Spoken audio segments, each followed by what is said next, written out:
Hey, welcome to Try This from the Washington Post. Try This is a series of audio courses to help you take on common challenges and learn something new without having to make a big time commitment. I'm Christina Quinn. I'm a journalist at the Post, and I'll be learning with you. And for this course, we're cooking up ways to inspire you in the kitchen, to get you out of a dinner time rut, or remind you that a meal doesn't have to be perfect to be worthwhile. If you're new to Try This, here's how this will work. Each Try This course has anywhere from 2 to 5 classes, or in other words, 2 to 5 episodes. In this course, we'll have 3 episodes that focus on how to connect the dots between who you are outside of the kitchen and how that translates to the kind of cook you are in the kitchen. And we'll explore the simple beauty in building out a repertoire. Okay, class is in session. Let's try this. I think we've all seen enough movies and read enough books where food and cooking, it's this like transcendent experience, which it can be, but there's also just like eating to eat and cooking to cook, and that's fine. Recently, I've been looking for ways to have a little more fun in the kitchen, and so I called on a crew of experts at the Post. I'm Becky Crystal. I'm the recipes editor at the food section. My name is Aaron Hutcherson, and I'm a food writer and recipe developer in the food section. I'm Joe Yonan, and I'm the food and dining editor. And just like a good old dinner party, I brought the crew together for a hearty conversation around the table. But instead of the table, it was a virtual recording studio. And instead of food, we had microphones, but you get the picture. And according to this crew, sometimes it's okay to accept that you aren't motivated and you can just cook to eat.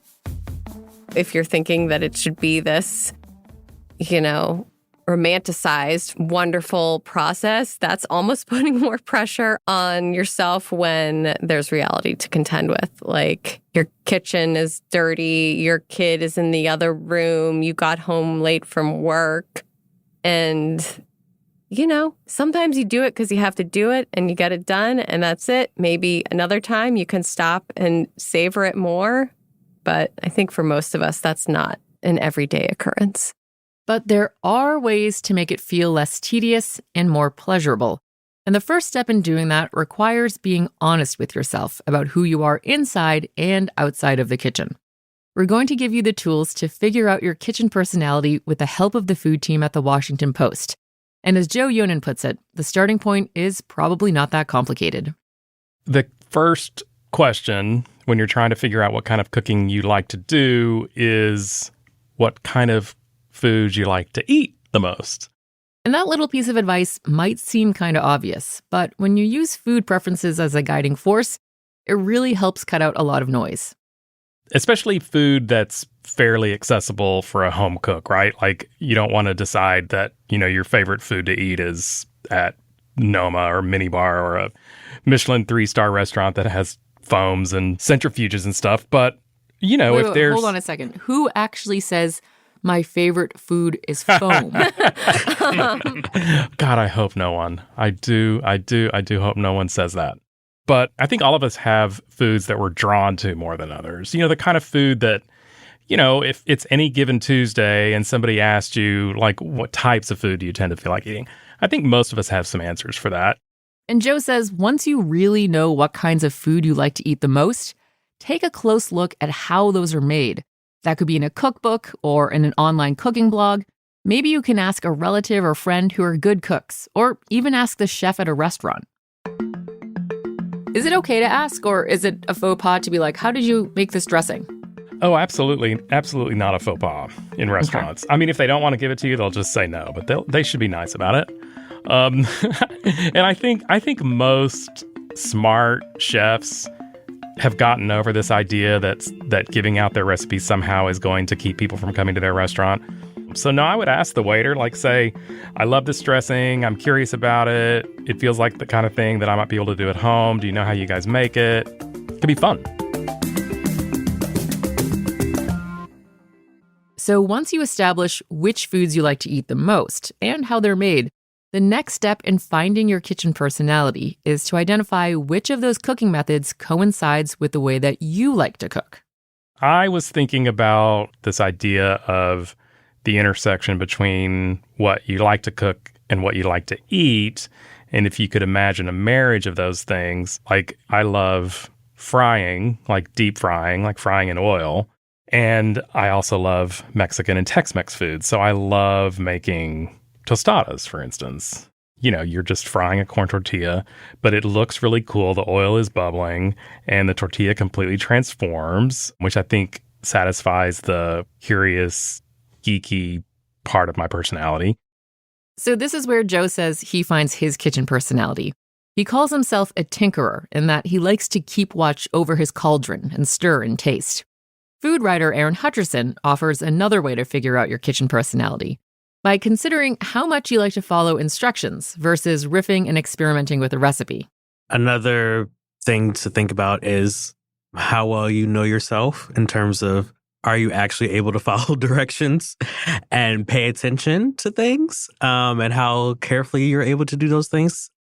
So when it comes to cooking, if you're someone who doesn't like following a long list of instructions or making sure you're precise, then you might not want to try an overly complicated 10-step recipe that includes foam.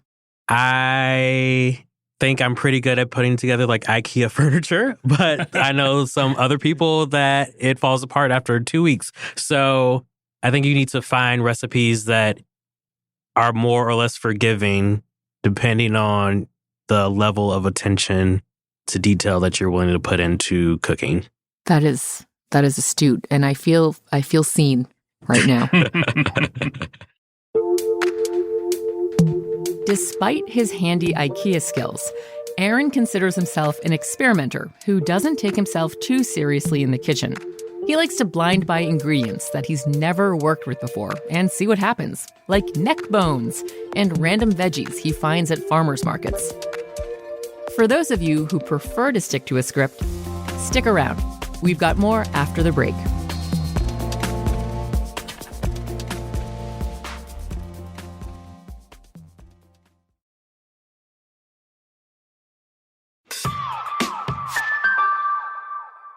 I think anyone who knows me, including my colleagues sitting here with me, will know that I'm a rule follower. And so I think if you're that kind of person, cooking's probably going to go great for you, because especially if you are following a recipe from a vetted source, you just go step by step and follow it along. So maybe that's where you know you thrive, in the land of precision and concrete instructions. You love following directions and the thrill of getting it right. If that's your thing, your kitchen personality might be a rule follower like Becky. Or maybe you don't like to live or cook by the rules, but you love the surge of confidence you get from feeling prepared. If that sounds like you, you may be a planner. I think that, you know, meal prep, especially advanced meal prep, like if you're going to try to do it for several days or, you know, prep a bunch of stuff on the weekends and then, you know, turn those into meals during the week. I think that kitchen personality is obviously a planner, McPlannerstein, right? That's somebody who plans or that's a spreadsheet person, right? Joe also says figuring out which kitchen tools and gadgets you like the most can also be telling of your kitchen personality. The Instant Pot, for example, is not really for him. I had a tough time with the Instant Pot at first because I'm such a tinkerer. I want to know what's going on in there. And it's like a little black box. And I'm like, hello. You know, are you softening? Are you thickening? Are you burning? What is happening? And I think if that's your personality, then that kind of cooking might take some getting used to. But if you're somebody who enjoys, like, you set it all up, you put it in, and then when it's done, then those might be the kind of things that you would find really helpful. Identifying your kitchen personality is important because you can bring what you like from real life into the kitchen, which is also real life, but anyway. Instead of thinking of the whole darn thing as work, you might be able to reframe it as, well, at least I get to spend 15 minutes ticking off some clear instructions, using my latest gadget, or letting my creativity fly. And then, for the moments where that's just not doing it, Joe and Aaron have a couple more suggestions. I was a member of a cookbook club for a while.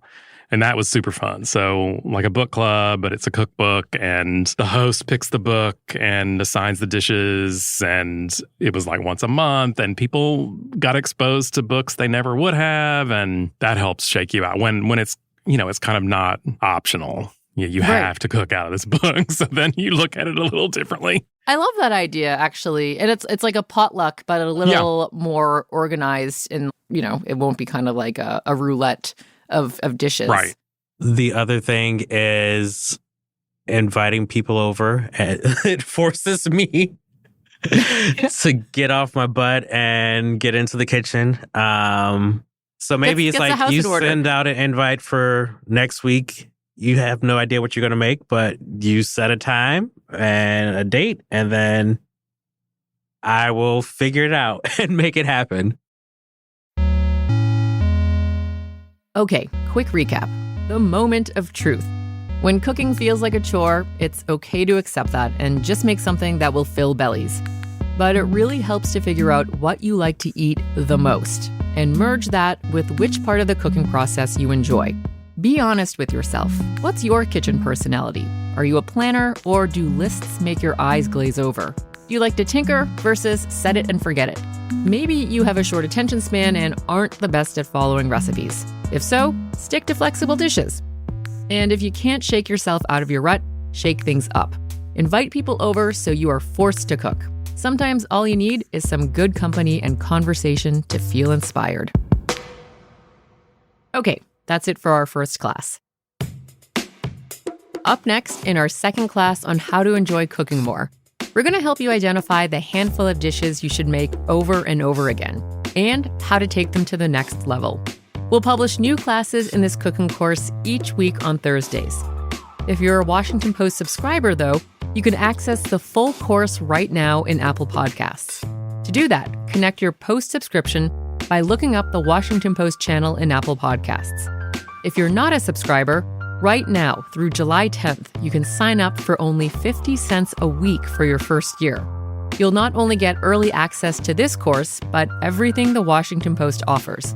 The best in journalism, games, and the entire collection of recipes from our food team. You can subscribe through the link in our show notes or at washingtonpost.com/subscribe. Again, that's washingtonpost.com/subscribe. All right, I'll meet you in class 2.